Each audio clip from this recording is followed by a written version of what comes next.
हरिः ओम् श्री गुरुभ्यो नमः हरिः ओम् ॐ पार्थाय प्रतिबोधितां भगवता नारायणेन स्वयं व्यासेन ग्रथितां पुराणमुनिना मध्ये महाभारतम् अद्वैतामृतवर्षिणीं भगवतीम् अष्टादशाध्यायिनीम् अम्ब त्वामनुसन्दधामि भगवद्गीते भवद्वेषिणीम् नमोऽस्तु ते व्यासविशालबुद्धे पुल्लारविन्दाय तपत्रनेत्र येन त्वया भारततैलपूर्णः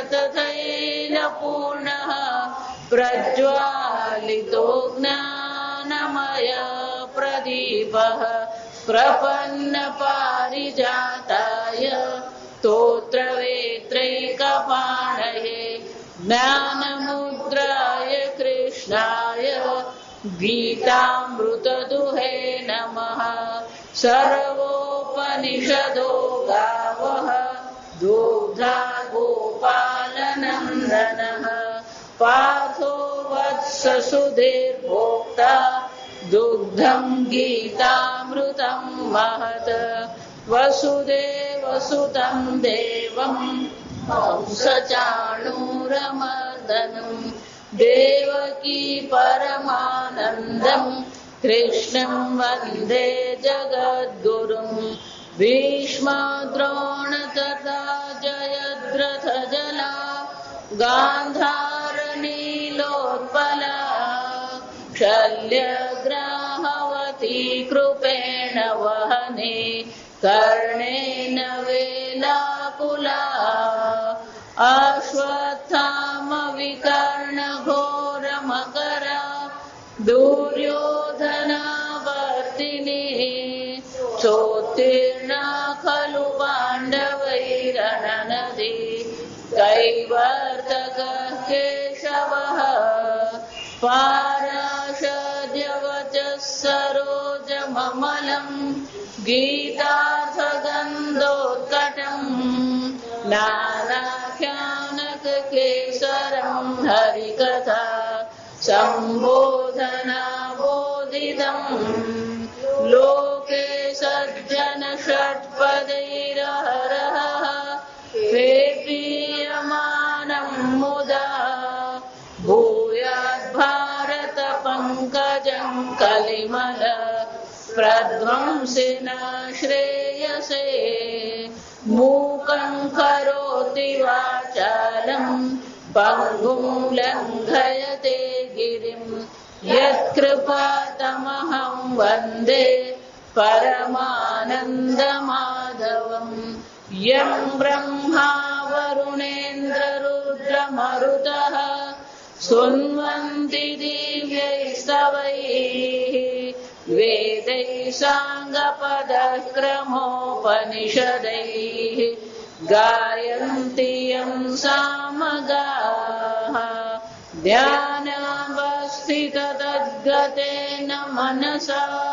पश्यन्ति यं योगिनः यस्यान्तं न विदुःसुरासुरगणाः देवाय तस्मै नमः।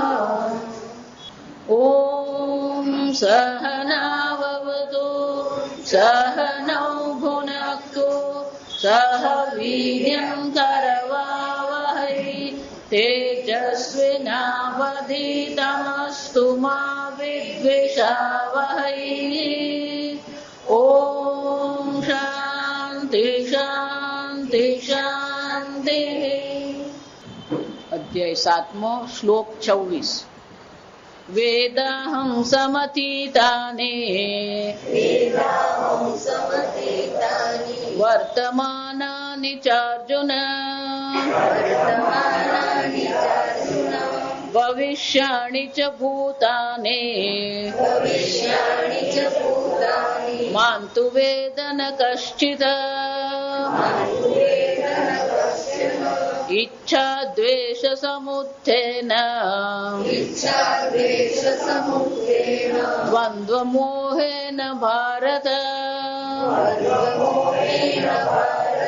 સર્વભૂતાનિ સમ્મોહમ સર્ગે યાન્તિ પરંતપ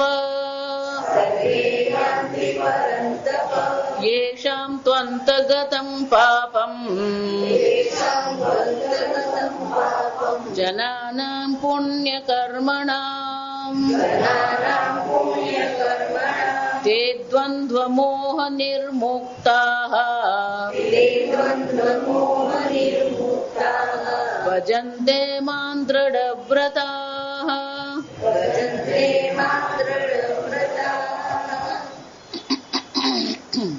ભગવાન પોતાના સ્વરૂપને પ્રગટ કરતા કે છે વેદાહમ સમતીતાની. ભલે અજ્ઞાનીની દ્રષ્ટિએ, જીવની દ્રષ્ટિએ યોગ માયા સમાવૃત, જાણે કે હું યોગ માયાથી, આ માયાના જાદુથી જાણે કે હું ઢંકાઈ ગયો, પણ ખરેખર હું ઢંકાયો નથી. અને કોઈ પણ પ્રકારે માયા મારા જ્ઞાનને પણ પ્રતિબદ્ધિત કરી શકે એમ છે જ નહીં.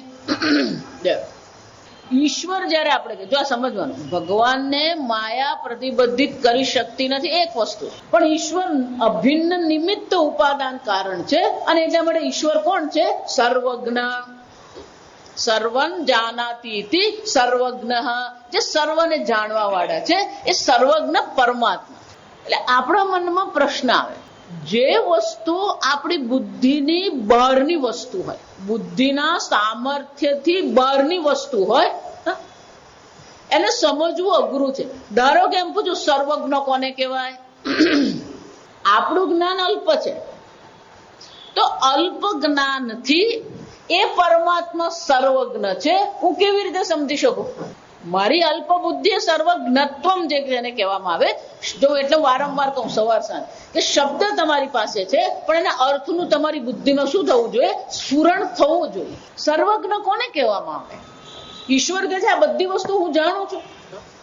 ભૂતકાળમાં જે બધું થઈ ગયું, વર્તમાનમાં જે પણ કઈ છે, ભવિષ્યકાળમાં પણ જે પણ કઈ થશે, એ સર્વને હું શું છે? જાણવા વાળું છું.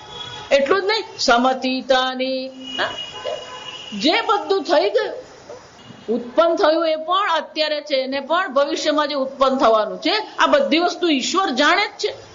પણ સર્વજ્ઞ કોને કહેવામાં આવે? એટલે પૂજ્ય સ્વામીજી બહુ સરસ કે આપણે અલ્પજ્ઞ છે, કારણ કે આપણે જ્ઞાન માટે પેલું મન બુદ્ધિ ઇન્દ્રિયનો ઉપયોગ કરવો પડે. જા વિચાર, તમારી ઇન્દ્રિય દ્વારા તમે આ જગતનું જ્ઞાન મેળવો છો, પણ ઇન્દ્રિય સ્વયં અલ્પ છે, એટલે જ્ઞાન પણ શું થઈ જવાનું? અલ્પ જ રહેવાનું. સર્વજ્ઞ એને કહેવાય કે જેને એક એક વસ્તુને જાણવી પડે નહીં. આપણી મુશ્કેલી ક્યાં છે? બારણું જોઈએ ને તો ટેબલ જતું રહે, ટેબલ જોઈએ ને તો ખુરશી જતી રહે. બુદ્ધિમાં એક વખતે શું થાય? એક જ વિષય હોય. પણ સર્વજ્ઞ કોને કહેવાય? એક સાથે જે સર્વને જાણે છે. અને જાણે છે એમ જયારે કહેવામાં આવે, જો આગળ આપણે ચર્ચા કરી ગયા, આ બધી ક્રિયાપદ કહેવામાં આવે. જાણે છે તેનું શું થયું? પેલી જાણવાની ક્રિયા થઈ રહી કે ભગવાને જાણવાની ક્રિયા કરવી પડે નહીં. કેમ? તેષામ સત્તામ સ્ફૂર્તિ પ્રદા પ્રવર્તનમ શક્તિમ ચ પ્રયચ્છન સર્વદા પ્રકાશ્યમાન. હું એ સર્વવ્યાપી ચૈતન્ય સ્વરૂપ આત્મા છું, જેને જે આ સંપૂર્ણ જગતનું અધિષ્ઠાન છે. એટલે આ બધા વિષયો મારા માટે કેવા છે? જાણવાની ક્રિયા મારે કરવી પડતી નથી. આપણે ગુજરાતીમાં એના માટે બહુ સરસ કહે, જણાઈ રહ્યું છે. જાણવાની ક્રિયા નહીં કરવું પડે. ભગવાન માટે બધી વસ્તુ શું છે? પ્રગટ જ છે. એને જ સર્વજ્ઞ કહેવાય. જો સમજો, ઈશ્વરને જાણવા માટે ઇન્દ્રિયની જરૂર નથી, મનની જરૂર નથી, બુદ્ધિની જરૂર નથી.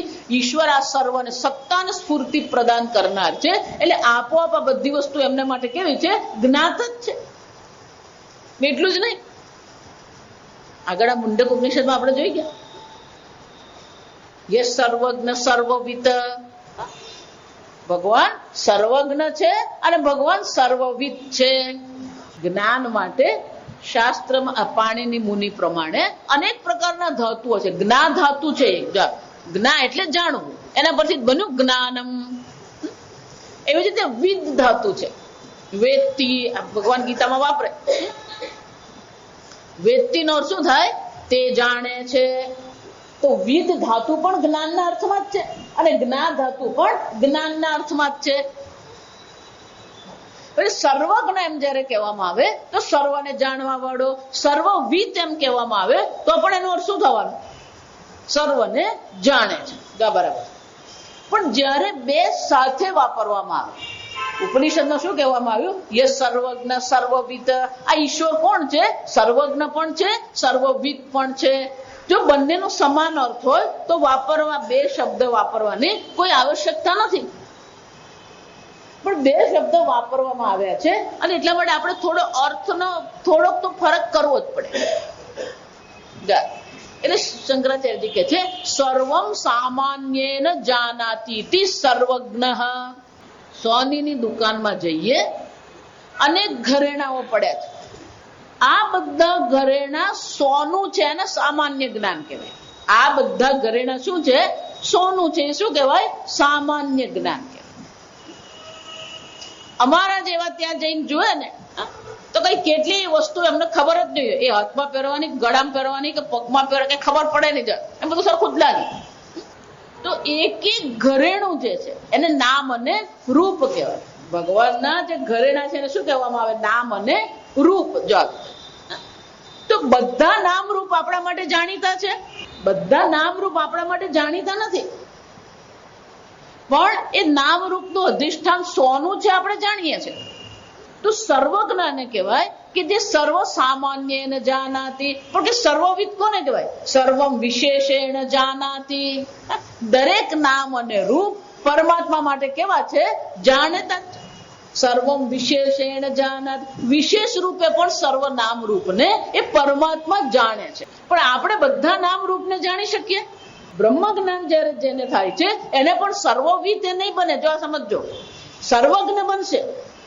આ સર્વનું અધિષ્ઠાન બ્રહ્મ માત્ર છે. અથવા અહીંયા જે કઈ છે શું છે? ચિત્ત ચૈતન્ય વિલાસ તદરૂપ છે. આ એક જ ચૈતન્ય સર્વત્ર વિલસી રહ્યું છે. આ જ્ઞાન થશે. પણ એ જ્ઞાની થઈ ગયો એટલે બધા નામ રૂપનું એને જ્ઞાન થઈ જશે. અને ભગવાન સર્વવિદ છે એનો અર્થ શું થયો? નિમિત્ત કારણ ભગવાન છે. ભગવાને જ આ સર્વ ઉત્પન્ન કર્યું. તો ભગવાન માટે આ બધી વસ્તુ કેવી હોવી જોઈએ? જ્ઞાત જ હોવી જોઈએ. અને એટલે ભગવાન કે છે અર્જુન, ભલે લોકોની દ્રષ્ટિએ કેવો છે? નાહમ પ્રકાશ સર્વસ્ય. આ સર્વની દ્રષ્ટિએ હું પ્રગટ થતો નથી. જાણે કે યોગ માયાથી હું ઢંકાઈ ગયો છું, પણ ખરેખર હું ઢંકાયો નથી. મારું જ્ઞાન ક્યારે ઢંકાતું નથી. જે ઢંકાયું હોય તો કોણ ઢંકાયું છે? આ જોનારની જીવની દ્રષ્ટિ ઢંકાઈ છે.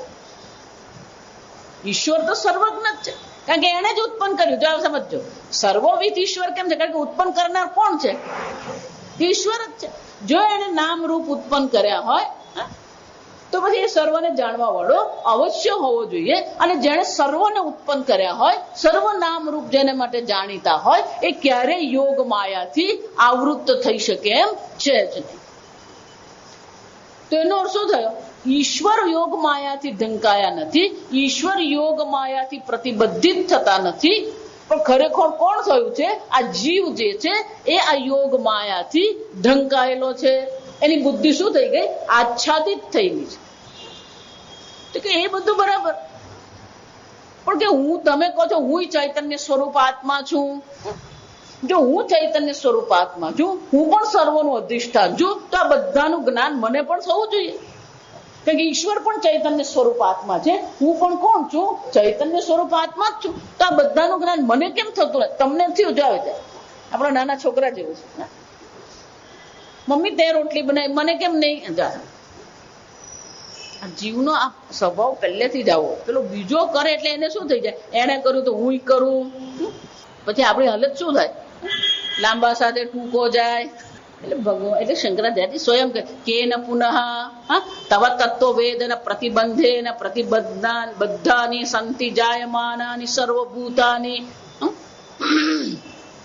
તો પછી કેન કોના દ્વારા આ બધા જીવો જે જન્મી રહ્યા છે એ બધાનું જ્ઞાન પ્રતિબદ્ધ થયેલું છે, એ જ્ઞાનમાં આવરણ થઈ ગયેલું છે. કોને કારણે આ આવરણ જે થયું એ કોને કારણે આવરણ થઈ રહ્યું? કેમ? કારણ કે એને જ કારણે શું થાય છે? તમારું જે તત્વ જે છે એ તત્વ એ સમજી શકતો નથી. સંતિ જાયમાન, અને એ તમને જાણતો નથી. એટલા માટે તો એની હાલત શું છે? જાયમાનાની સર્વભૂતાની. આ જન્મ મરણનું ચક્કર પણ જે ચાલી રહ્યું છે કોને કારણે? તમને જાણતા નથી એટલે તો આ જન્મ મરણનું ચક્કર એનું ચાલી રહ્યું. જાયમાનાની સર્વ ત્વામ ન વિદંતી. તમને આ કોઈ જાણતું જ નથી. તમે બધાને જાણો. ગઈકાલ કીધું ને, યાદ રાખવાનું, પેલો મુસ્લિમ ભાઈ જેવું છે. ભગવાન તમે બધાને જાણો છો, કોઈ તમને જાણતું નથી. કોના જેવું? પેલી મુસ્લિમ ભાઈ બુરખો લઈને ફરતી હોય, જો એ બધાને જોવે છે પણ કોઈ એને જોતું નથી. કે ન પુનઃ. તો પછી આ કોને કારણે આવું થઈ રહ્યું? આ પ્રતિબંધ કરનાર જે છે કોણ છે? ઇતિ અપેક્ષાયામ, આવા પ્રશ્નની અપેક્ષાથી ઇદમ આહ, ભગવાન હવે આ બીજો શ્લોક કહી રહ્યા છે કે અર્જુન બધું ગોળ ફરીને અહીંયા આવીને જ ઉભા રહી જાય. જો આ સમજો, ઈચ્છા દ્વેષ સમુત્થેન, ત્રીજા અધ્યાયના છેલ્લા શ્લોકમાં ભગવાન એટલે કહી જ ગયા, જહી શત્રુ મહાબાહો કામરૂપ દુરાસદમ. તારો જો કોઈ શત્રુ હોય તો કોણ છે? કામરૂપમ શત્રુ. અને કેવો છે? દુરાસદમ. એને એમ હાથમાં લેવાય એવો છે જ નહીં. ધારો કે કોઈ એમ જો સાંભળે આ કામ શત્રુ છે, વિચારજો, એટલે નક્કી કર હવે મારે કામનો નાશ કરવો છે, તો કામ વધ્યો ઘટ્યો? એક ઈચ્છા વધી ગઈ. કઈ? હવે મારે ઈચ્છાનો નાશ કરવાનો છે, એટલે ઈચ્છા થઈ. જો સમજો બરાબર. પણ એ ઈચ્છા કેમ થઈ? કારણ કે આ કામ મારો શત્રુ છે. દ્વેષ ભાવ થયો, ઈચ્છા પણ થઈ, દ્વેષ ભાવ પણ થઈ ગયો. અને એટલે ભગવાન કે છે ઈચ્છા દ્વેષ, ઈચ્છા ચ દ્વેષ ચ ઈચ્છા દ્વેષ તાભ્યામ સમુત્તિષ્ઠતિ. આ બધી ખટપટ કરનાર કોણ છે? આ ઈચ્છા દેવી છે. બધાને નચાવનાર કોણ છે? આ ઈચ્છા દેવી છે. બધાને નચાવે. આ જેટલી દુકાનમાં ને બજારમાં તમે ફરો ને, ભલે આપણને એમ લાગે છે કે બજારમાં કપડું મળે છે, ને બજારમાં સફરજન મળે, ને બજારમાં જમરૂખ મળે, ને બજારમાં મીઠાઈ મળે, બજારમાં ફર્નિચર મળે. હું હંમેશા બધાને કહું, બજારમાં જે મળે ને એ તમારા રાગ અને દ્વેષ મળી રહ્યા છે. દુકાન વાળો જે વેચે છે એ વસ્તુ વેચે છે કે તમારા રાગ જ દ્વેષ વેચે છે? તમે જે લો છો એ તમારા રાગ જ દ્વેષ વેચાતા લો છો કે વસ્તુ વેચાતી લો છો? અને પેલો એવું આમ ફર્સ્ટ ક્લાસ બનાવીને મૂકેલું હોય, એટલે ઈચ્છા ન જન્મતી હોય તો શું થઈ જાય? પેલી ઈચ્છા જન્મી જ જાય. અત્યારથી મીઠાઈ, નવી મીઠાઈ આવી બજારમાં જાય, પછી શું થઈ જાય? ચાલો ચાખીએ. આપણી હાલત જો વિચારી કે આ બજારમાં શું વેચાઈ રહ્યું છે? આપણા રાગ દ્વેષ વેચાઈ રહ્યા છે. આ સંપૂર્ણ માર્કેટ જે છે ને આના પર જ ચાલે. પેલું એડવર્ટાઇઝમેન્ટ એવી કરે કે તમારા મનમાં એ શું કરે? પેલી ઈચ્છા જગાવે. ચાલે જે પણ એડવર્ટાઇઝમેન્ટ છે એ એવી રીતે બનાવવામાં આવે કે તમને ઈચ્છા ન થતી હોય તો પણ શું થઈ જવાનું? થાય જ. તમને કહું આ કેવું કરે, એ કાગળિયું અહીંયા લાવવાનું ભૂલી ગયા. તમારે અહીંયા આવ્યું હશે, મને ખબર નથી.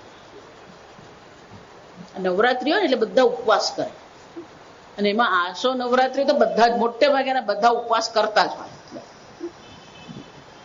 અને બધા જો ઉપવાસ કરતા હોય તો પેલો ડોમિનોઝ વાળાએ વિચાર્યું કે આ ડોમિનોઝ પીઝા મારા વેચાતા શું થઈ જવાના? બંધ થઈ જાય. આ હકીકત કહું, એ કાગળિયું લાવવાનું ભૂલી ગયું. એટલે નવરાત્રી શરૂ થઈને એ પહેલા જ એ લોકોએ બધા પેપરમાં આ પેલા કાગળિયા મૂક્યા. ફર્સ્ટ ક્લાસ બંને બાજુ શું છે? રંગીન એનું છાપેલું. આ ડોમિનોઝ તમારે અહીંયા આવતું જશે. અને ઉપર શું લખેલું? નવરાત્રી પીઝા. એટલે મેં કીધું કે ભલે ડોમિનોઝ અમેરિકા વાળો હોય, એને ભારતીય બનવું જ પડે. એને ઇન્ડિયનાઇઝેશન કહેવાય. અંગ્રેજીમાં શું કહેવાય? ઇન્ડિયનાઇઝેશન. એટલે મને એમ થયું ભાઈ નવરાત્રી પીઝા એટલે કેવા બનાવ્યા એને? એટલે પછી વાંચ્યું જો તો કે સિંગોડાના લોટનો રોટલો, નો સોલ્ટ, નો ગાર્લિક, નો ઓનિયન. આટલાથી અટકે નહીં આ લોકો. આ સમજ. સાબુદાણા પોટેટો ટીકી, એટલે પેલા શું કરેલા? શાની? બટાકા અને સાબુદાણાની ટીકી. એનાથી અટકે નહીં આ. એટલે પેલી વાટકો મૂકેલો અને વાટકામાં ખીર, સૂજી ખીર, જો આ સમજ સૂજી એટલે આ તમે પેલું શું કે આ મોરિયો એટલે મોરિયાની ખીર, સાબુદાણાની ટીકી અને સિંગોડાના લોટનો પીઝા. આ બધું એવું એટ્રેક્ટિવ બધું આમ બનાવેલું અને દોરીને બધું ફોટો પાડીને જ મૂકેલો. અને પછી નીચે પેલા ખૂણામાં લખે 299 ઓનલી. 300 રૂપિયામાં આખું ઘર જમી જાય. એને બદલે શું થાય? નવરાત્રી પીઝા વાંચે જ બોલ બોલો શું થવાનો? ઈચ્છા દ્વેષ સમુત્થેન. માર્કેટમાં તમારા રાગ દ્વેષ વેચાઈ રહ્યા. માતા ત્યાં ટીવી જોવાનું બંધ કરી કોઈ ફરક પડવાનો જ નથી. આ સમય કેમ? પેલું પેપર તું વાંચે, ચિત્રલેખા વાંચે, ટીવીમાં જુએ, આ બધે શું બતાવવામાં આવે? આ ટીવીમાં જેટલી સિરિયલ ચાલી રહી છે એ સિરિયલ પણ તમારા મનમાં શું કરે છે? રાગદ્વેષનો વધારો જ કરે છે. આ સમજો, ટીવી જોવું એટલે તમારા રાગદ્વેષમાં શું કરવું? એને ઉમેરો જ કરી આપે. અને એટલે ભગવાન કે છે આ બધો મોહ જે એટલે કે મોહ વૈચિત્ય, જો મોહ એટલે જે ઢાંકી રહ્યું છે. આ ઢાંકનાર કોણ છે? ઈચ્છા દ્વેષ સમુત્થેન. સમુત્થેન સારી રીતે ઉત્પન્ન થયેલા. ઈચ્છા ને દ્વેષ કેવા છે? સારી રીતે ઉત્પન્ન થયેલા છે. દ્વંદ્વ મોહેન. અને બીજું કયું છે? દ્વંદ્વ. જો હંમેશા કહું ને, આપણા જીવનમાં 5 દ્વંદ્વ છે. આપણા જીવનમાં કેટલા દ્વંદ્વ છે? આ કેટલીક વસ્તુ ગોખી નાખે. આ શરીરની દ્રષ્ટિએ વિચારીએ તો શીત અને ઉષ્ણ.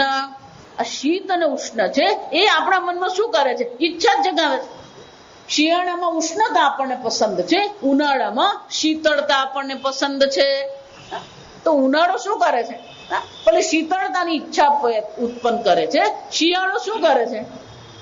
ઉષ્ણતાની ઈચ્છા કરે. શરીરની દ્રષ્ટિએ શીત અને ઉષ્ણ છે. મનની દ્રષ્ટિએ સુખ અને દુઃખ છે. બુદ્ધિની દ્રષ્ટિએ માન અને અપમાન છે. બહારની વસ્તુની દ્રષ્ટિએ વિચારીએ તો લાભ અને ગેરલાભ છે.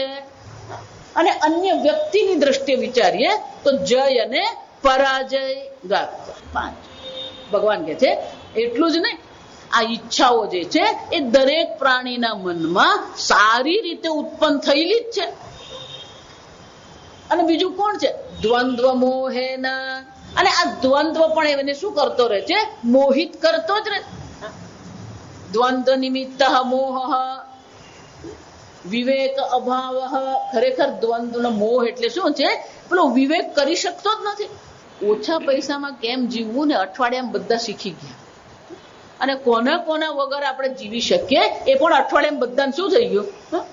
આવડી ગયું કે આના વગર ચાલે. પેલા શું હતું? ના એ તો હોવું જ જોઈએ. હવે શું થઈ ગયું? ચાલે. આપણા જીવન જીવવા માટે કેટલું આવશ્યક છે? ઓછામાં ઓછો ભોગ. આને જ બ્રહ્મચર્ય કહેવાય. સમજો, આપણે જેને બ્રહ્મચર્ય સમજીએ ને એ નહીં. ખરેખર બ્રહ્મચર્ય શું છે? ઓછામાં ઓછા ભોગથી તમે જીવન જીવો છો કે આગળ ચર્ચા કરી જ ગયા છે આપણે કે જેટલો ભોગ વધારે એટલી હિંસા વધારે. આ સમય કોઈ પણ ભોગ હિંસા વગરનો હોઈ શકે જ નહીં. ક્યાંક ને ક્યાંક ભોગમાં શું થવાની? હિંસા થવાની જ છે. માતા અમે તો વેજીટેરિયન, તું બોલે ને વેજીટેરિયન હોય. જો હું એટલે હંમેશા કહું, આપણી બધી ગુજરાતી જે કહેવતો છે ને આ બધે અહીંયા કામ આવે. તમે ભલે એમ માનતા હોય કે અમે કેવા છે માતાજી, અમે તો શાકાહારી છીએ. ગુજરાતી કહેવત છે, પાપડી ભેગી શું થઈ જાય? આપણે એમ કે આપણે ઉબડિયું ખાઈએ છે, પાપડી ખોલે તો અંદરથી શું નીકળે? કોઈ પણ ભોગમાં હિંસા રહેલી છે. હિંસા વગરનો કોઈ ભોગ છે જ. અને એટલા માટે શાસ્ત્ર કહે છે ઓછામાં ઓછા ભોગથી આપણે જીવન જીવીએ તો આપણા જીવનમાં ઓછામાં ઓછી હિંસા થશે. અને જેટલી હિંસા થશે એટલી આપણી બુદ્ધિની અશુદ્ધિ પણ શું થવાની? વધવાની જ છે. એટલે એનો અર્થ શું થાય? જેટલો ભોગ કરો એટલી હિંસા વધારે, અને જેટલી હિંસા વધારે એટલી તમારી અંતઃકરણની અશુદ્ધિ પણ શું થવાની? વધવાની જ છે. એટલું જ નહીં, આ ભોગ જે છે એ ભોગ આપણને આદત પાડે. એક વાર ખાધું, 2 વાર ખાધું, પછી શું થઈ જાય? આદત પડે. અને એક વાર એની આદત પડી ગઈ અને જો ન મળે તો અસત્યને પણ આપણે શું કરવાના? અસત્ય બોલવાના જ છે. પછી એને માટે મેળવવા માટે આપણે શું કરીશું? જુઠ્ઠું બોલીશું જ આપણે. આમ પેલી હિંસા થશે. હિંસા પછી શું આવવાનું? આ જૂઠાણું આવવાનું જ છે. સમજો, ભોગ તમારા જીવનમાં, આ દ્વંદ્વ તમારા જીવનમાં આ ઈચ્છા અને દ્વેષને વૃદ્ધિ કરનારા. અને એટલે ભગવાને શબ્દ કહ્યો સમુત્થેન, સારી રીતે ઉત્પન્ન થઈ. અને રાગ દ્વેષને સામાન્ય માનવાની જરૂર નથી. જ્યાં સુધી તમારા રાગ દ્વેષ પર તમારું નિયંત્રણ નહીં આવે ત્યાં સુધી સુખી થવાની કોઈ શક્યતા નથી. અને એટલે ભગવાન કહે છે ઈચ્છા દ્વેષ સમુત્થેન દ્વંદ્વ મોહેન ભારત. પણ અર્જુન તું કોણ છે? ભારત. અર્જુનને યાદ કરાવે છે. તું કોણ છે? ભારત.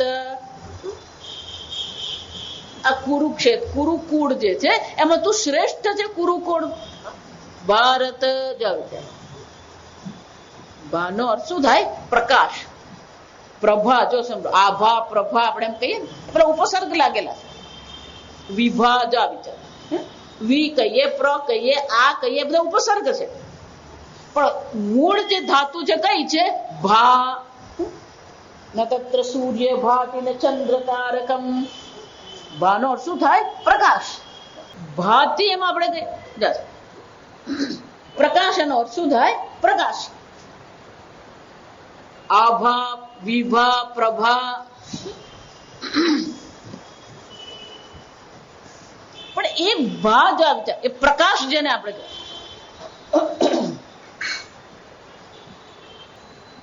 ભા પ્રકાશ જ ભારત. હા, એ યાદ ગળું કે તમે બુદ્ધિ જતી રહી જાય. ભા પ્રકાશ.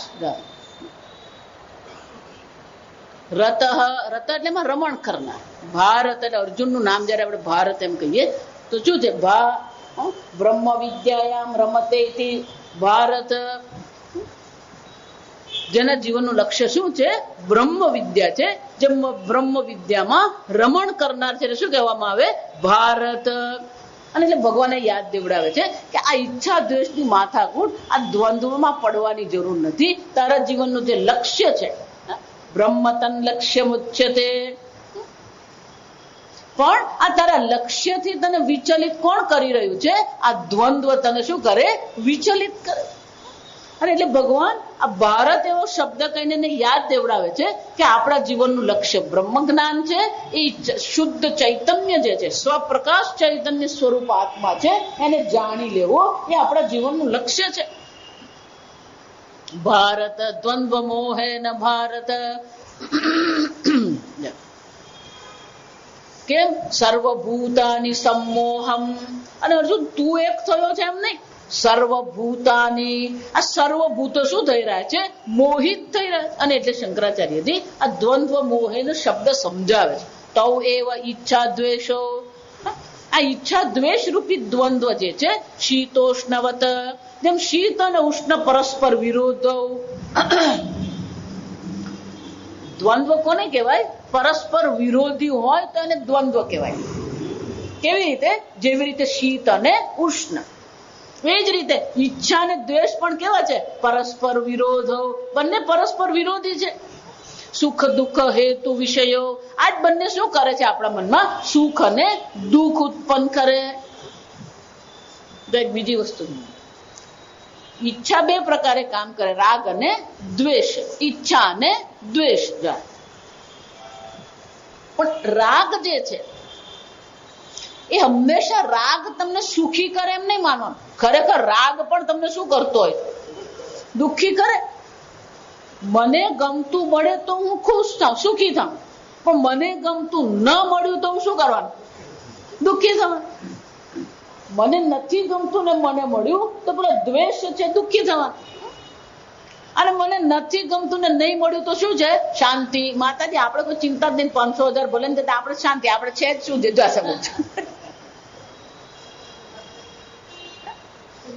એનો અર્થ શું થયો? રાગ પણ તમને સુખી દુખી કરે, દ્વેષ પણ તમને શું કરે? સુખી દુખી કરે.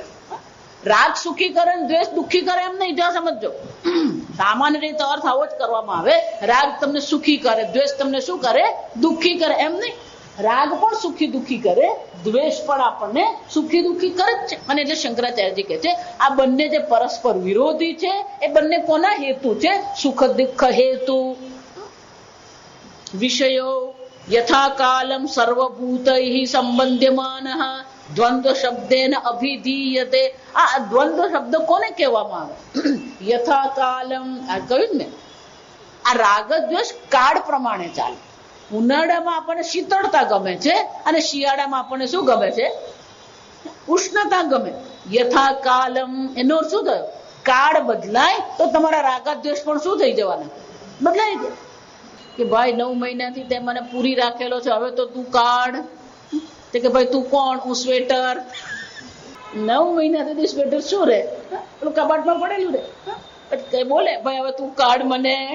શંકરાચાર્ય કે છે યથા, એનો શું? જો આ સમજો બરાબર, રાગદ્વેષ જ તમારા શત્રુ છે એમ નહીં.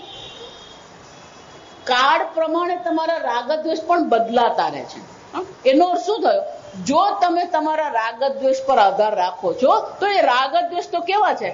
સ્વયં પરિવર્તનશીલ છે. તો તમારી બુદ્ધિ, તમારું જ્ઞાન, તમારો વ્યવહાર પણ શું થઈ જવાનો? અને આવું કોઈ કરે તો એને આપણે શું કહીએ? આ છટક્યું. એટલે મરાઠી બહુ સરસ કહેતા, એટલે ગામમાં પાણી એટલે કુવા પરથી હોય કે નદીમાં કે તળાવમાં જાય. એટલે આ ઉત્તર પ્રદેશની કહેવત છે, કુવે મેં ભાંગ પડી સારા ગાંવ દીવાના. બધાના જ રાગદ્વેષ છે, બધાના રાગદ્વેષ પરિવર્તનશીલ છે. એટલે આપણને શું લાગે? માતાજી બધું બરાબર છે, આ તમે શત્રુ કર્યા કરો, આ તમે બધી માથાકૂટ કર્યા કરો, બાકી અમારે તો બધું બરાબર જ છે. શંકરાચાર્યજી કહે છે એક તો પરસ્પર વિરોધી છે અને કાળ પ્રમાણે બદલાતા રહે છે. અને એના આધારે જો તમે તમારા પોતાના વિશેનો અભિપ્રાય બાંધતા હોય તો તમારો અભિપ્રાય કેવો હોવાનો? કેટલાક લોકોને પોતાના રાગદ્વેષ પ્રત્યે બહુ અભિમાન હોય. અમારા ઘરમાં તો આમ જ હોય, અમે તો આ જ કંપનીનું વાપર વિચાર. પણ આ કાળ એવો છે, આ પ્રસંગ એવા સંજોગો બને કે ભલભલી વસ્તુ બદલાઈ જાય. જો હકીકત તમને એક બેનના મગજમાં એવું જ ગોઠવાઈ ગયેલું કે ફિલિપ્સ નું હોય ને એ જ બધું સરસ. મેં કીધું અલે ભાઈ જે કઈ સારું મળે ને લઈ. ના કે હું તો ટીવી ફિલિપ્સ નું જ લાવું. જા સમજ. એટલે દુકાનમાં ગયા, દુકાનમાંથી પેલું ફિલિપ્સ નું ટીવી જોઈ પણ આવ્યા અને સરસ છે ને બધું નક્કી કરી દીધું. કઈક એવું બન્યું પેલું 2-4 દિવસ દુકાનમાં જવાયું નહીં. અને પેલું જે નક્કી કરીને આવેલું એ ટીવી એક જ હતું એની પાસે. અને એ કઈ તમારી રાહ જુએ નહીં. જો સમજો, દુકાનમાં જે કઈ હોય, ગ્રાહક આવે એટલે ટીવી શું કરી દેવાનું?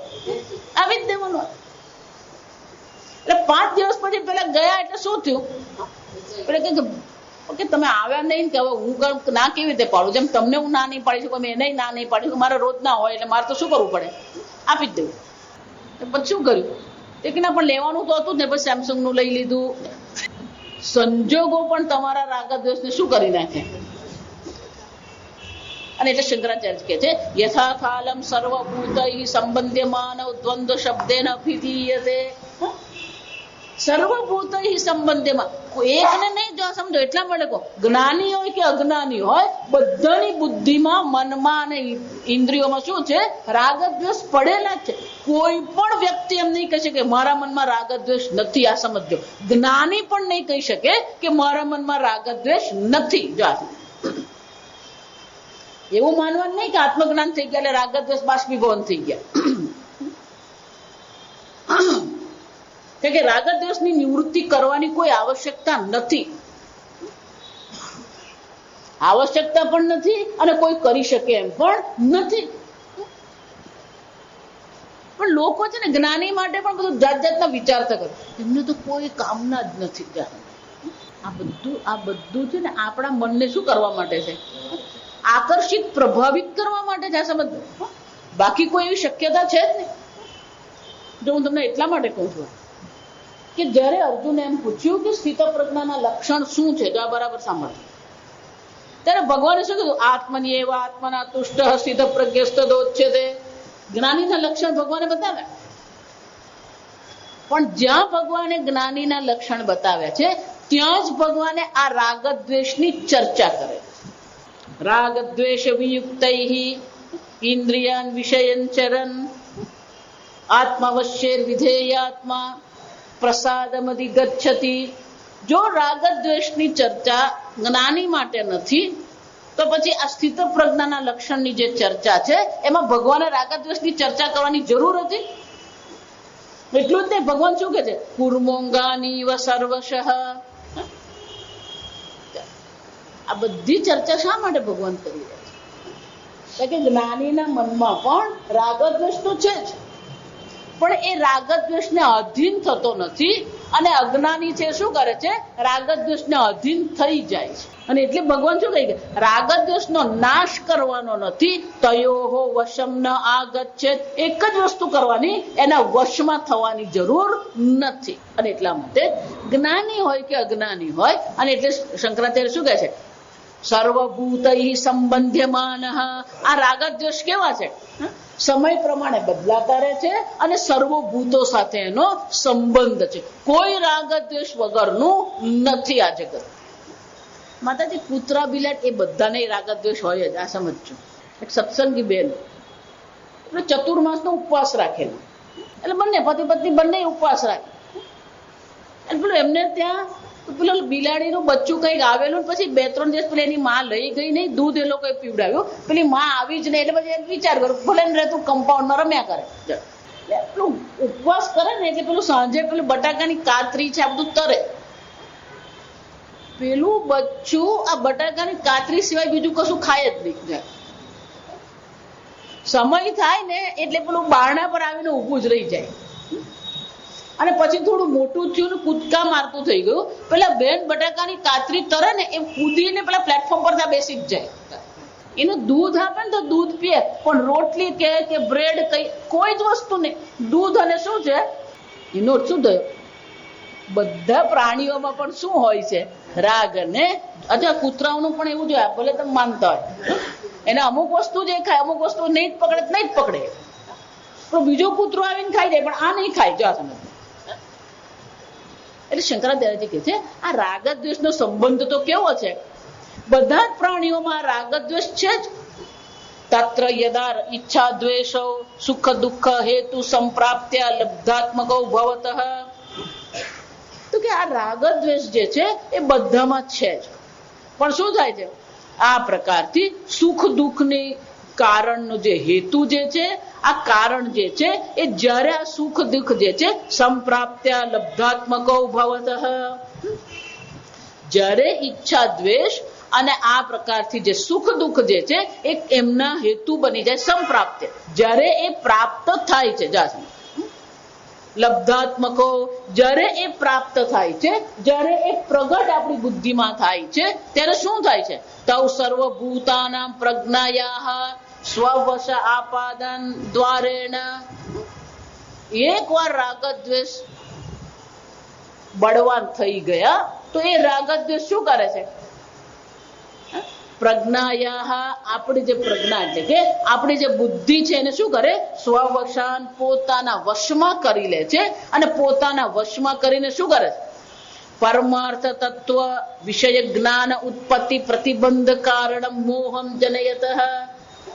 આ દ્વંદ્વ જે છે એ દ્વંદ્વ શું કરે છે? આપણી બુદ્ધિમાં મોહ જન્માવે છે. મોહનો અર્થ થાય મોહ વૈચિત્ય. જે જેવું છે એવું ન જોવું અને જેવું નથી એવું જોવું, એને શું કહેવાય? મોહ. જ્યાં સુખ નથી ત્યાં સુખ જોવું, એને શું કહેવાય? મોહ. અને જ્યાં સુખ છે ત્યાં એ સુખ જોતો નથી, એ પણ શું છે? મોહ છે. જે જડ છે, અનિત્ય છે, વિકારી છે, એમાં સુખની શક્યતા નથી. પણ એમાં જ આપણને શું આવે છે? આનંદ જ આવે. અને જે આત્મા આનંદ સ્વરૂપ આત્મા છે, આનંદ સ્વરૂપ પરમાત્મા છે, એ પરમાત્માની 2 માળા કરવાની કહીએ તો શું થાય? માતાજી ઊંઘ આવી ગઈ. જે આનંદ સ્વરૂપ છે એને આપણે દુઃખ રૂપ માનીએ છીએ, અને જે દુઃખ સ્વરૂપ છે એને શું માનીએ છીએ? આનંદ માનીએ. આને શું કહેવામાં આવે? મોહ. મોહનો અર્થ થાય જે જેવું છે એવું જોવું નહીં. અને એટલે શંકરાચાર્યજી કહે છે આ દ્વંદ્વ જે છે, આ ઈચ્છા દેશ જે છે, એ સર્વ પ્રકારથી શું કરે છે? આપણે આ સુખ દુઃખના ચક્કરમાં પાડે છે. અને સુખ દુઃખના ચક્કરમાં પાડીને આપણે શું કરતા રહે છે? આ જગતમાં ફેરવતા આવી જાય. તમારા આ જગતમાં જેટલો પણ વ્યવહાર છે એ બધો વ્યવહાર કરાવનાર કોણ છે? રાગ દ્વેષ છે. જાનાતી ઈચ્છતી કર્મ કરોતી, જાણ્યું ઈચ્છા થઈને પછી શું કરવાનો? એ કર્મ કરવાનો. અને એટલે શંકરાચાર્યજી કહે છે આ પ્રકારથી જે ઈચ્છા દ્વેષ છે એ સર્વભૂતોની બુદ્ધિઓને શું કરે છે? મોહિત કરનારી છે. એટલે ભગવાન શું કહે છે? દ્વંદ્વ મોહેન. આ દ્વંદ્વ જ આપણી બુદ્ધિને મોહિત કરી નાખે છે. અને મોહિત કરે છે એટલું જ નહીં, શું કરે છે? પ્રતિબંધક, એ વિઘ્ન કરતા છે. કઈ રીતે? પરમાર્થ તત્વ વિષય જ્ઞાન ઉત્પત્તિ પ્રતિબંધ કારણ મોહમ જનયત. આ ઈચ્છા અને દ્વેષ આપણી બુદ્ધિમાં મોહ જન્માવે છે. જે આ પરમાર્થ તત્વ જે છે, પરમાત્મા તત્વને આપણે જાણવાનું છે, એ જાણવા માટે વિઘ્ન કરતા બને છે. અને એટલે કે છે ઈચ્છા દ્વેષ સમુત્થેન દ્વંદ્વ મોહેન ભારત સર્વભૂતાની સંમોહમ. માતાજી ભલે ને અમને આનંદ આવે છે તો અમને આનંદ લેવા દો ને. જ્યાં સુધી આ રાગ દ્વેષના ચક્કરમાં પડેલા છો ત્યાં સુધી હાલત શું થવાની? સર્ગે યાંતિ પરંતપ. હે પરંતપ, આ ઈચ્છા દ્વેષને કારણે, ઈચ્છા દ્વેષના મોહને કારણે શું થતું રહે છે? આ જન્મ મરણનું ચક્કર પણ ફરતું જ રહે છે. ભરત મુનિને પણ શું થઈ ગયું? એક પેલા હરણ બાળમાં આસક્તિ થઈ અને પછી શું બનવું પડ્યું? હરણ બનવું પડ્યું. પણ એટલું હતું કે એમની તપશ્ચર્યાનું બળ એટલું હતું, એ તપશ્ચર્યાનું પુણ્ય એવું હતું કે હરણ શરીરમાં પણ એમને પૂર્વજન્મની સ્મૃતિ રહી. અને એટલા માટે બહુ શાંતિથી હરણનું જીવન વિતાવ્યું. અને પછી જયારે મનુષ્ય જીવન મળ્યું ત્યારે એમણે શું કર્યું? જડ ભરત બનીને રહ્યા. માતાજી અમે જડ ભરત બની જાઓ. કેમ? આ પેલી ઈચ્છા દ્વેષ બેસવા જ નહીં દે. આ સમજો, અંદર એટલું પડેલું છે ને, એ તો શાંતિથી બેસે જ નહીં, પણ આજુબાજુ વાળાને શું કરતો રહે? પણ ખટપટ કરતો જ રહે. અને એટલે કે છે સર્ગે યાંતિ પરંતપ. એટલે શંકરાચાર્યજી કે છે નહીં ઈચ્છા દ્વેષ દોષ વશીકૃત ચિત્તસ્ય યથા ભૂતાર્થ વિષય જ્ઞાનમ ઉત્પદ્યતે બહિઃ અપી. કે પરમાર્થ તત્વ જ નહીં. જો વિચાર, શંકરાચાર્ય બહુ વ્યવહારિક વાત કરે છે. પરમાર્થ તત્વનું જ્ઞાન તો મેળવવું અશક્ય જ છે. બહિઃ અપી, બહારના પણ જે છે ભૂતાર્થ વિષય જ્ઞાન ન ઉત્પદ્યતે. આ બહારના વિષયો જે છે એ વિષયોનું જ્ઞાન પણ જે છે એ યથાર્થ જ્ઞાન આપણને થતું જ નથી. આ ગાડીમાં ફરતા હોઈએ ને, જો હવે આ નિયમ બનાવી દીધો. બાકી પહેલા પેલે ગાડીમાં ફરતા હોય તો ગાડીને જે કાચ હોય એના પર પેલું સ્ક્રીનિંગ કરે. બ્રાઉન કલર હોય, ગ્રીન કલર હોય, બ્લુ કલર હોય. એ જ રીતે પેલા ગોગલ્સ આવે. જો પેલા એ બ્રાઉન કલરના ગોગલ્સ પહેરેલા હોય તો બહાર બધું એને શું દેખાવાનું? એ જ રીતે આ રાગ દ્વેષ આપણા મન બુદ્ધિ ઇન્દ્રિયને શું કરે છે? રંજનાત રાગ. રાગ કોને કહેવાય? જે રંગે છે. આ રાગ દ્વેષ આપણી બુદ્ધિને શું કરી દે છે? રંગી નાખે છે. જો એટલા માટે આપણે હનુમાનજીનું દ્રષ્ટાંત છે ને, જયારે અયોધ્યા પાછા આવ્યા પછી પેલા સીતા માતા વર્ણન કરતા હતા, હનુમાન વર્ણન કરી રહ્યા હતા. હનુમાને શું કહ્યું? પેલા અશોક વાટિકામાં બધા પુષ્પ લાલ હતા. એટલે સીતા માતા કે હનુમાન નતા લાલ, એ બધા સફેદ છે. ના માતાજી, લાલ હતા. ત્યારે ભગવાન રામે શું કહ્યું? હનુમાન, તારી બુદ્ધિ ક્રોધના આવેશમાં હતી અને ક્રોધના આવેશને કારણે આ બધા પુષ્પ તને કેવા દેખાયા? લાલ દેખાય. માતાજી ખરેખર લાલ દેખાય? તો હું તો ક્રોધમાં આવું ત્યારે મને કઈ લાલ દેખાતું નથી. તને એ લાલ નથી દેખાતું, પણ તને એ મજાનું, એમાં તને સુખ દેખાય. જો તને એમાં દુઃખ દેખાય. રંજનાત રાગ. તમારી બુદ્ધિને શું કરે છે? એ રંગીન. એટલે શંકરાચાર્યજી કહે છે જેની બુદ્ધિ રાગ દ્વેષથી રંગાયેલી છે જેની બુદ્ધિ રાગ દ્વેષથી ઢંકાયેલી છે એને શું થવાનું?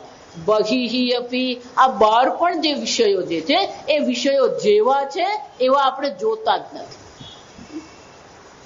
જો હકીકત તમને ભલે તમને એમ લાગતું ના રે માતાજી હું તો આ ગલગોટો જ જોઉં છું, આ પીળો ગલગોટો જ ગલગોટો, એમાં ક્યાં મેં નહીં જોયો? ભલે પીળો ગલગોટો તને દેખાય પણ પીળા ગલગોટામાં આપણે બીજું ઘણું ઉમેરીએ છીએ. માતાજી મને તો ગલગોટો ગમતો જ નથી. રાગ દ્વેષ ગલગોટામાં છે? ગલગોટો છે. જો વિચાર, એટલા માટે આપણું જે જ્ઞાન જે છે, આ ઇન્દ્રિયો જે આપણને જ્ઞાન આપે છે એ જ્ઞાન આપણે મેળવતા નથી. કારણ કે આપણું મન રાગ દ્વેષથી શું થયેલું છે? રંગાઈ ગયેલું છે. બહાર ઇન્દ્રિય તમને જે જ્ઞાન આપે એ જ્ઞાન તમે મેળવતા જ નથી. કોઈ પણ વ્યક્તિને આપણે જોઈએ ને એટલે તત્કાળ એ વ્યક્તિ માટે આપણે શું કરી દઈએ? પેલો અભિપ્રાય બાંધી જ દઈએ. આપણી બુદ્ધિમાં અનેક પ્રકારના મતાંતર છે, અનેક પ્રકારના અભિપ્રાયો છે, અનેક પ્રકારના રાગ દ્વેષ. એટલે શંકરાચાર્યજી કહે છે કે જો આ બહારના વિષયો જેવા છે એવા જો એ જોઈ શકતો નહીં હોય, જા સમજ. એટલા માટે બે શબ્દ છે, એક જગત અને બીજો સંસાર. રાગ ભગવાને તો આ જગત ઉત્પન્ન કર્યું છે પણ એ જગતને આપણે શું કરી નાખ્યું? સંસાર બનાવ્યું. કોને કારણે? આ રાગ અને દ્વેષને કારણે. કેમ? અહંતા મમતા ઇતિ સંસાર. આ મારું છે, આ તારું છે. દરેક વસ્તુ પ્રત્યે આપણા મનમાં શું હોય? આ મારું, આ તારું, આ મને ગમે, આ સારું છે, આ ખરાબ છે. જો વિચારો, આ જગતમાં કોઈ વસ્તુ સારી નથી, કોઈ વસ્તુ ખરાબ પણ નથી. છતાં પણ દરેક વસ્તુ પ્રત્યે આપણે શું કરી દઈએ? માતાજી એ બહુ સારું નથી, તમે રહેવા. સારું ખરાબ કોને તમે કહેવા? અને એટલે શંકરાચાર્ય કહે છે જો બહારના વિષયો જેવા છે એવા જો એ ગ્રહણ કરી શકતો નહીં હોય, કિમુત તો પછી કિમુ વક્તવ્યમ તાભ્યમ આવિષ્ટ બુદ્ધે, તો પછી એનાથી જે બુદ્ધિ જેની આવેશ થઈ ગઈ છે, ઢંકાઈ ગયેલી છે, એવી બુદ્ધિ સમૂઢ પ્રત્યેગાત્મની બહુ પ્રતિબંધે જ્ઞાનમ ન ઉત્પદ્યતે. તો પછી એને માટે જ્ઞાન ઉત્પન્ન કરવું તો અશક્ય જ બની જાય. જો આ જગતના વિષયો જેવા છે એવા તમે જોઈ શકતા નથી, જેવા છે એવા તમે જાણી શકતા નથી, તો પછી એ પ્રત્યેક આત્મા જે બ્રહ્મ સ્વરૂપ છે એ જ્ઞાન ઉત્પન્ન થવું તો અશક્ય જ છે. અતઃ તેન ઈચ્છા દ્વેષ સમુત્થેન દ્વંદ્વ મોહેન ભારત ભરતાન અન્વયજ સર્વભૂતાની સંમોહિતાની. પછી શું થશે? સર્ગે જન્મની ઉત્પત્તિ કાલે એત જ્ઞાનથી. કાલે મેં કહ્યું એ સ્વર્ગમાં જાય ને તો પણ શું કરવાનું? અહીંનો બધો સ્વભાવ લઈને જ જવાનો છે. જા સમજ. સ્વર્ગમાં જઈએ તો પણ શું થવાનું? આ રાગ દ્વેષ નીકળી જવાના જ. સ્વર્ગમાં જઈએ તો એ રાગ દ્વેષ લઈને જ જવાના. સ્વર્ગે યાંતિ એનો શું થયો? આ રાગ દ્વેષ તમને આ જન્મ મરણના ચક્કરમાં ફસાવનારું છે. મોહવશાની એવ સર્વભૂતાની જાયમાનાની જાયંતે અભિપ્રાય. આ જેટલા સમસ્ત પ્રાણીઓ જે છે એ સર્વ પ્રાણીઓની ઉત્પત્તિ પણ જન્મ પણ કોને કારણે થઈ રહ્યો છે? આ રાગ દ્વેષના મોહને કારણે થઈ રહ્યો. અતઃ એવ તેન દ્વંદ્વ મોહેન પ્રતિબદ્ધ પ્રજ્ઞાની સર્વભૂતાની સંમોહિતાની મામ આત્મભૂતમ ન જાનાતિ. આ બધા એવા મોહિત થઈ ગયા છે કે મને આત્મ સ્વરૂપે લોકો ઓળખી શકતા જ નથી. જા બહુ સમજવાનું. ઈશ્વરને આત્મ સ્વરૂપે જ ઓળખવાના છે. જો ઈશ્વરને તમારાથી અન્ય તમે બનાવી દેશો તો અન્ય હશે તો એ શું થઈ જવાના? યદ્રશ્યમ તજ્જડમ. તમે આત્મા છો, તમે ચૈતન્ય સ્વરૂપ આત્મા છો, તમારાથી અન્ય બધી વસ્તુ કેવી છે? જડ છે, અનાત્મા છે. તો ઈશ્વર પણ તમારાથી ભિન્ન થઈ ગયો તો ઈશ્વર પણ શું બની જવાનું? જડ, અનાત્મા બની જાય. અને એટલે શંકરાચાર્યજી કહે છે પરમાત્માને પણ આપણે ઓળખીએ તો કઈ રીતે ઓળખીએ? આત્મભૂતમ ન જાનંતી આત્મભાવે ન મામ ન ભજન્તે. આગળ ભગવાન કહી ગયા ન મામ ભજન્તે એટલે શું છે?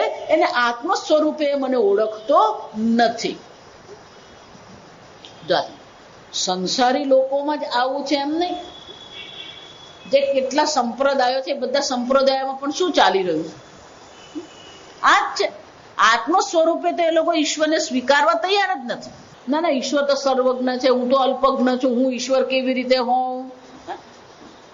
ઈશ્વર સર્વશક્તિમાન છે, હું તો અલ્પશક્તિ છું, હું ઈશ્વર કેવી રીતે હોઉં? ઉપાધિની દ્રષ્ટિએ તમે અલ્પજ્ઞ અને અલ્પશક્તિ છો, પણ તમે જે આત્મા ચૈતન્ય છે એ ઉપાધિથી મોહિત થયેલું છે. ઈશ્વરનું પણ ચૈતન્ય એક છે, આત્માનું ચૈતન્ય પણ એક જ છે. અને એટલે શંકરાચાર્યજી કહે છે કે આ પ્રકારથી આ ઈચ્છા દ્વેષ જે છે, જો એટલા બધા સંપ્રદાયો જે લોકો ઈશ્વરને આત્મ સ્વરૂપે સ્વીકારવા તૈયાર જ નથી, એને બધા દ્વૈતવાદી કહેવામાં આવે. એને શું કહેવામાં આવે? દ્વૈતવાદ. એ લોકો એમ જ કે છે જીવ અને ઈશ્વર ભિન્ન છે, દ્વૈતમાં જ માને છે. પણ એ બધા પણ શું થયેલા છે? સમૂહ મોહિત થયેલા છે, અને એટલે ઈશ્વરને ઓળખતા નથી. અને એટલે ભગવાન કહે છે હે અર્જુન, આ પ્રકારથી ભલે મારું જ્ઞાન અપ્રતિબદ્ધ છે, પણ જે રાગ દ્વેષના હાથમાં ફસાયો છે એનું જ્ઞાન અપ્રતિબદ્ધક નથી. એનું જ્ઞાન આ પ્રતિબદ્ધ એટલે શું છે? અનેક પ્રકારના વિઘ્નો એના જીવનમાં છે, અને બધા વિઘ્નો ઉત્પન્ન કરનાર આ રાગ દ્વેષ છે. તો કે તો આ ભગવાન કરવું શું? અને એટલે ભગવાન આ જે લોકો દ્વંદ્વથી મુક્ત થઈ ગયા, જો સમજો બે બતાવે છે. એક દ્વંદ્વને આધીન છે. હવે ભગવાન શ્લોકમાં શું કરશે? જે દ્વંદ્વથી મુક્ત થઈ ગયા. જે લોકો દ્વંદ્વથી મુક્ત થઈ ગયા છે એમનું જીવન કેવું છે? અને દ્વંદ્વથી મુક્ત થવાનો ઉપાય ભગવાન અહીંયા એટલા માટે નથી બતાવતા કે ત્રીજા અને ચોથા અધ્યાયમાં એની ચર્ચા થઈ ગઈ છે. એટલે ભગવાન ફક્ત આપણને બે પ્રકારના લોકો બતાવે છે. એક ઈચ્છા દ્વેષથી મોહિત થયેલા છે, બીજા ઈચ્છા દ્વેષને આધીન થતા નથી. આવતીકાલે આપણે એ જોઈશું. ઓમ સ્વસ્તિ પ્રજાભ્યઃ પરિપાલયન્તામ ન્યાયેન માર્ગેણ મહિં મહિષાઃ ગોબ્રાહ્મણેભ્યઃ શુભમસ્તુ નિત્યં લોકા સમસ્તા સુખિનો ભવન્તુ કાલે વર્ષતુ પર્જન્યઃ પૃથ્વી સસ્યશાલિની દેશોऽયં ક્ષોભરહિતઃ બ્રાહ્મણા સંતુ નિર્ભયાઃ ઓમ સર્વેષાં સ્વસ્તિર્ભવતુ સર્વેષાં શાંતિર્ભવતુ સર્વેષાં પૂર્ણં ભવતુ સર્વેષાં મંગલં ભવતુ સર્વે ભવन्तુ સુખિનઃ સર્વે સन्तુ નિરામયાઃ સર્વે ભદ્રાણિ પશ્યन्तુ મા કશ્ચિદ દુઃખભાગ ભવેत् असतो मा सद्गमय तमसो मा ज्योतिर्गमय मृत्योर्मा अमृतं गमय ओम पूर्णमद पूर्णमिदं पूर्णात् पूर्णमुदच्यते पूर्णस्य पूर्णमादाय पूर्णमेवावशिष्यते ओम शांति शांति शांति हरि ओम श्री गुरुभ्यो नमः हरि ओम।